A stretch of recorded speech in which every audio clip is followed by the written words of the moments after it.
প্রাথমিক শিক্ষক প্রয়োজন আছে বাংলাদেশে, সেই জন্য ইন্টারভিউ হয়েছে, এবং এই 6,000 নয়, আরো শিক্ষক দরকার আছে। এবং প্রাথমিক শিক্ষকের শুধু প্রয়োজন আছে সেটিই নয়, মানসম্পন্ন প্রাথমিক শিক্ষক খুবই দরকার।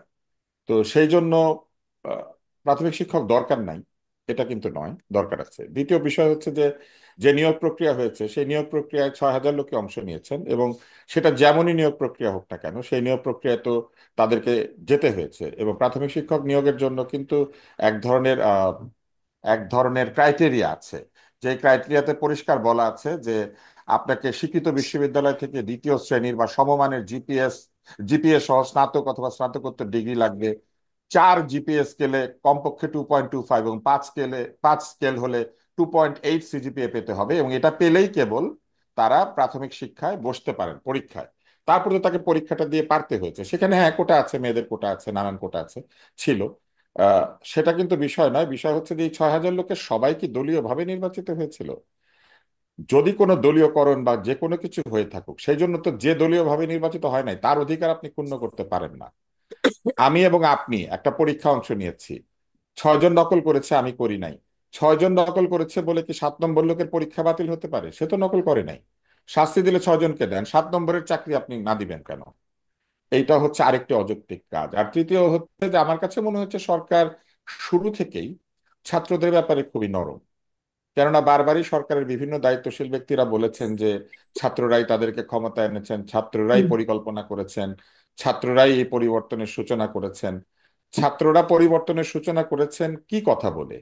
তারা বলেছেন যে তারা মেধাভিত্তিক সমাজ চান, তারা বলেছেন তারা কোটামুক্ত পরীক্ষা চান, তারা বলেছেন মানুষ যোগ্যতা ও মেধার ভিত্তিতে নির্বাচিত হবে, দলীয়করণ রাজনীতিকরণের বাইরে গিয়ে একটি বৈষম্যহীন সবার জন্য সমান সুযোগের বাংলাদেশ তৈরি হবে, এটা তারা চেয়েছেন।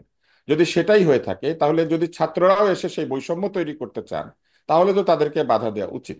তাই আমার কাছে মনে হয়েছে যে সরকার ছাত্রদের ব্যাপারে যত নরম, অন্যদের বেলায় ততটা নরম না। এবং সরকার কিছু কিছু ক্ষেত্রে আমি লক্ষ্য করেছি যে যাদের লোক জমায়েত করার ক্ষমতা বেশি এবং যাদের ধ্বংসাত্মক কার্যক্রম করার ক্ষমতা বেশি, তাদের বেলায় নরম হয়ে যাচ্ছেন।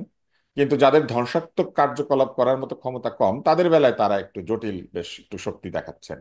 জলকামান প্রয়োগ না করেও শিক্ষকদেরকে দূর করা যেত। আপনি দেখবেন যে একই সময় ফেসবুকে সবাই প্রশংসা করেছে, একজন পুলিশ লাঠির শব্দ করছেন, এবং তিনি ল্যাম্পপোস্টে বাড়ি দিচ্ছেন, রাস্তায় বাড়ি দিচ্ছেন, গাড়ির পেছনে বাড়ি দিচ্ছেন, শব্দ করে করে তিনি ভয় দেখিয়ে সবাইকে ছত্রভঙ্গ করে দিচ্ছেন। তো যদি এইটা দিয়ে ছত্রভঙ্গ করা যায়, তাহলে শিক্ষকদেরও একইভাবেই ছত্রভঙ্গ করা যেতে পারতো। কামান টামান মেরে এই দৃশ্য তৈরি করার কোনো দরকার ছিল না। আর আরেকটা বিষয় হচ্ছে যে শিক্ষক যে প্রয়োজন এটি শুধু নয়, আমাদের প্রাথমিক শিক্ষার মানেরও উন্নতি করার প্রয়োজন আছে। ফলে আমি বরং বলবো যে এই বিষয়ে সরকারকে আরো আহ, গভীরভাবে মনোনিবেশ করা প্রয়োজন ছিল, যে কত দ্রুত আমরা আমাদের স্কুল কলেজগুলির মান উন্নয়ন করতে পারি এবং কত দ্রুত আমরা সেখানে ভালো শিক্ষকের নিয়োগ দিয়ে শিক্ষার পরিবেশ তৈরি করে আমরা কাজ করতে পারি। যেহেতু আমি বহুদিন ধরে স্কুল নিয়ে কাজ করেছি, একসময় আমি মর্তুজা আমরা বিশ্ব সাহিত্য কেন্দ্র প্রচুর স্বেচ্ছাসেবা দিয়েছি, আমি একটু বেশি। তো সেই সময় কিন্তু আমরা এই প্রাথমিক স্কুল বলেন, হাই স্কুল বলেন, আমরা সব জায়গায় গিয়েছি। আমাদের স্কুলগুলি আপনি দেখবেন যে ঢাকা শহরের প্রত্যেক ওয়ার্ডে কিন্তু সরকারি প্রাথমিক বিদ্যালয় আছে।